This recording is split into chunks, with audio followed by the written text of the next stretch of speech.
एक ऐसा युद्ध जिसने इतिहास नहीं एक सम्राट का दिल बदल दिया। जिस युद्ध की मिट्टी आज भी लाल है, जिसकी चीखें एक राजा को सारी रात सोने नहीं दिया था, और जिस युद्ध के बाद सबसे खूंखार राजा चंड अशोक दुनिया का सबसे दयालु धर्म अशोक बन गया। यह है कलिंगा युद्ध की वो कहानी जो जितनी भयानक उतनी ही परिवर्तनकारी।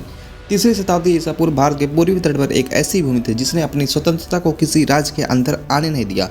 उसका नाम था कलिंगा। और दूसरी ओर था विशाल मौर्य साम्राज्य, जिसका शिखर पर बैठा था एक ऐसा शासक जो पूरी दुनिया को एक झंडे के नीचे देखना चाहता था, सम्राट अशोक। अशोक का साम्राज्य बहुत बड़ा था, लेकिन नक्शे पर एक जगह खाली था, कलिंगा, जो मौर्यों को कभी स्वीकार नहीं करता। उसके पिता बिंदुसार भी इसे जीत नहीं सके थे। कलिंगा व्यापारिक रूप से शक्तिशाली था, समुद्री मार्गों में पकड़ रखता था। एक बार अशोक ने संदेश भेजा, मौर्य साम्राज्य में शामिल हो जाओ। तो कलिंगा ने जवाब दिया, हम व्यापार करेंगे पर दास कभी नहीं बनेंगे। यह इनकार अशोक के शासन की सबसे बड़ी चुनौती बन गया। अशोक को गुस्सा आया और युद्ध की तैयारी शुरू कर दी, और युद्ध हुआ भी। कलिंगा को वहां कोई डर नहीं था, और कहा जाता कलिंगा में हर घर से एक सैनिक निकला। महिलाओं भी घायलों को देखकर रक्षा करने के लिए तैयार हो गई।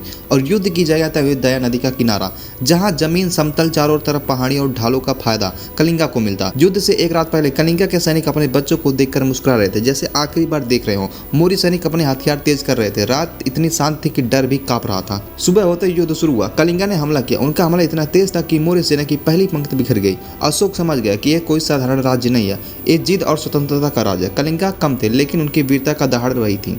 अशोक ने भारी हथियार और युद्ध हाथी आगे बढ़ाए। कलिंगा की पंक्तियां टूटने लगी, लेकिन कलिंगा ने नदी के किनारे के ढालों से हाथियों पर जाल, आग वाले तीर, नुकीले भाले फेंके। घायल हाथी पीछे भागे और मौर्य की पंक्ति में एक अफरा तफड़ी मच गई।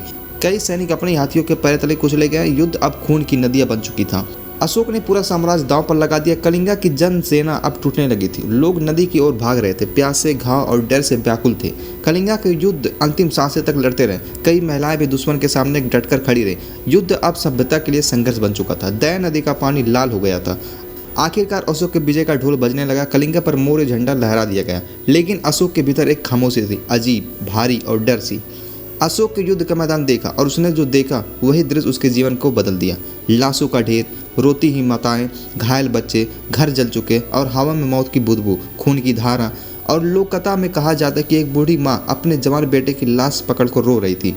उसने अशोक को देखते हुए कहा, राजा, तू जीता नहीं है, तूने हमें खोया है। अशोक की आत्मा अंदर से कांप गई। उस रात उसने शांति नहीं पाई। उस नदियों की चीखें सुनाई देती। उसने अपने जीवन में पहली बार खुद को विजेता नहीं, अपराधी महसूस किया। उसके शिलालेख में भी मिलता है, मेरा हृदय पश्चाताप से भर गया। कलिंगा में जो हुआ कभी नहीं होना चाहिए था। उसके बाद अशोक ने हिंसा छोड़ दी और कुछ साल बाद बौद्ध धर्म अपनाया, और राज्य में दया, हिंसा और सेवा की नीति बनाया। अस्पताल, कुएं, सड़कें, पशु चिकित्सा बनवाए। अपने संदेश स्तंभों में खुदवाया कि किसी भी जीव को अनावश्यक कष्ट न दें।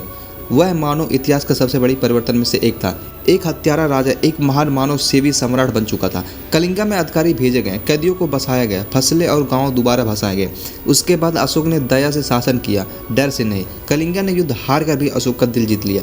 कलिंगा युद्ध ने दुनिया को बदल दिया। इससे एक बात सिद्ध होगी कि सच्ची विजय तलवारों से नहीं, दिल के बदलने से होती है। अशोक ने कलिंगा जीता, लेकिन असली जीत उसे मिली जब उसने खुद को जीत लिया। तो दोस्तों, आपको स्टोरी अच्छी लगी तो लाइक, सब्सक्राइब कर देना।